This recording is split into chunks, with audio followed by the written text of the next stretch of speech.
From tomorrow onwards, you're going to find action items within the app, and we want you to tick those items off every day. If we see that you're not ticking off the items, that means you're going to come in as non-compliant. That means we're going to follow up with you, and this is all about creating some accountability around your nutrition. So each day you'll see the list of action items, and what we want you to do is tick them off as you go. 3 of the action items will be, we want you to eat a compliant breakfast, a compliant lunch, and a compliant dinner. Okay? And we want you to avoid snacking where possible. So a lot of people will ask, what is a compliant meal? So I'm going to tell you. Okay? So a compliant meal is, on your plate, we want a palm of protein, we want a handful of carbs, we want a fist of vegetables, and we want a ton of fats. And it's double that for men. So men get 2 palms of protein, 2 handfuls of carbs, 2 fists of vegetables, 2 tons of fats. Okay? So let me give an example for dinner. Most Irish dinners are absolutely perfect. So you have your spuds, so that's your either a handful or 2 handfuls of carbs.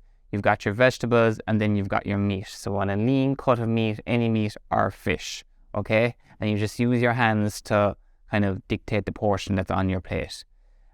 Breakfast is something that people struggle with, so just give me an example. So for breakfast, you could have 2 eggs, that's a palm of protein, just fat in the eggs, that's a ton of fat.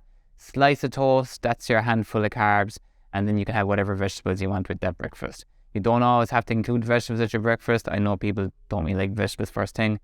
That just means you try to add in more vegetables throughout the day. There is no real maximum amount of vegetables. Most of us don't eat enough vegetables. So when I say fist size of vegetables, that's the minimum size of vegetables I want you to be eating. I hope that makes sense. Now, I did say we want you to avoid snacking where possible, and that is actually one of the items that you're going to be taking off, avoid snacking. But there are 2 scenarios where it's okay to snack. Scenario number 1 is if you're genuinely hungry, okay? If you are genuinely hungry, we recommend 1 snack a day.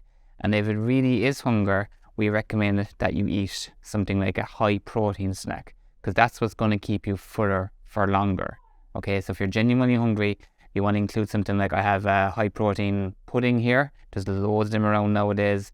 You've got your high protein yogurts. You basically want to try and hit 20 grams protein with whatever snack you choose. Here I have one of the protein bars I recommend. This is all real protein bar. I think these are fantastic. They don't use gelatin. You don't need to understand what that is. But basically, this is a good source of protein.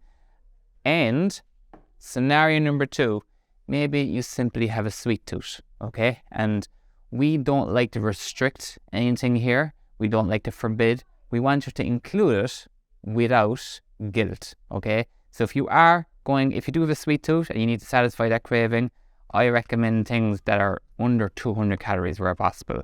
And I want you to eat it and enjoy it. So an example of that would be, we have our little chocolate fudge bar here. It's only 98 calories. I recommend you eat that, enjoy every last bite of it, have it with a cup of coffee.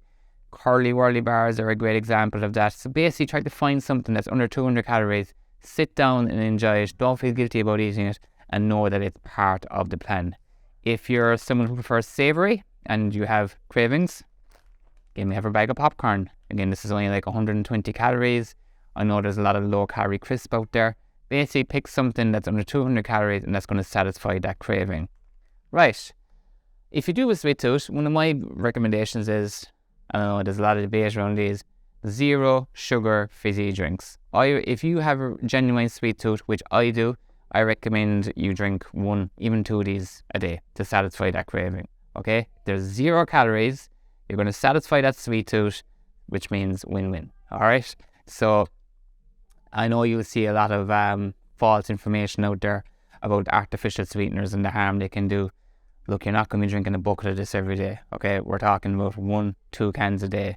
And if it helps you to satisfy that sweet craving and it keeps your calories down, well then I definitely would include these in your diet. Alright, so I hope that clarifies a few things. Like I said, on the app, you're going to get the action items. There's also a messaging tab on the app. So if you have any questions about this stuff, feel free to message me. If you have a meal in front of you and you're wondering whether or not it's compliant, what I want you to do is simply take a picture of the meal, send it as a message, and I'll get back to you straight away, and I'll either go, yeah, that's perfect, or I'll suggest changes. Okay? So, chat to you soon, and we'll be back to you tomorrow with another lesson.